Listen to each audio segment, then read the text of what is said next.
Welcome to the February 2023 Green Screen. Today we'll be highlighting some of the exciting work found in this month's issue of the Green Journal. The editors have selected 3 original research articles to highlight. The first editor's pick article is All-Cause Mortality in Reproductive Age Females by State, an analysis of the effects of abortion legislation by Harper et al. The authors find that moderate state abortion legislation was associated with lower rates of maternal, fetal, and infant mortality, but not lower all-cause mortality in reproductive age females compared with restrictive laws. This article is accompanied by a featured editorial on assessing the effect of abortion restrictions, improving methodology, and expanding outcomes. The second editor's pick article is the effect of second-stage pushing timing on postpartum pelvic floor morbidity, a randomized controlled trial by Tooley et al. The authors report that among nulliparous patients who received neuraxial anesthesia, the timing of second-stage pushing did not affect the risk of pelvic floor morbidity through 6 months postpartum. This article is also accompanied by a featured editorial titled Immediate or Delayed Pushing After Complete Cervical Dilation. The last editor's pick article is titled State Perinatal Quality Collaborative for Reducing Severe Maternal Morbidity from Hemorrhage, a cost-effectiveness analysis by Wyson et al. In this study, a postpartum hemorrhage-focused state perinatal quality collaborative initiative was cost-effective compared with the standard of care. To hear more about these editor's picks articles, listen to Editor-in-Chief Dr. Jason Wright and Dr. John Fisher as they discuss these articles in more detail on the Green Journal podcast.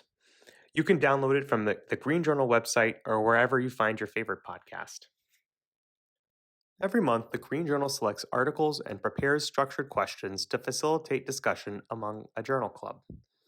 This month, 2 studies have been selected. The first article is Postoperative Complications of Appendectomy and Gynecologic Laparoscopic Surgery for Benign Indications by O'Brien et al. The study shows that concomitant appendectomy and gynecologic laparoscopic surgery for benign indications is associated with increased risk of postoperative complications. The second study is the maximum dose rate of intrapartum oxytocin infusion and associated obstetric and perinatal outcomes by Sun et al.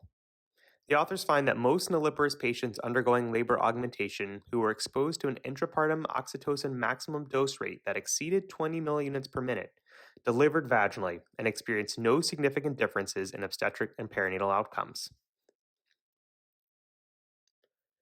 In this installment of the Clinical Expert Series, Drs. Boitano et al. Provide a comprehensive review on an update on human papilloma vaccination in the United States. They discuss routine vaccination, vaccination in patients with previous infection, those older than age 26 years old, the number of doses, and the role of vaccination in healthcare workers. In addition to the articles that we previously highlighted, you'll find the latest research and clinical guidance on a variety of obstetrics and gynecology-focused topics. Here's a list of some of the topics you'll find in this issue. Thank you for listening to this month's issue of the Green Screen. Be sure to visit the Green Journal website or pick up your copy of this month's issue to read the latest research and related articles promoting the excellence in the clinical practice of obstetrics and gynecology.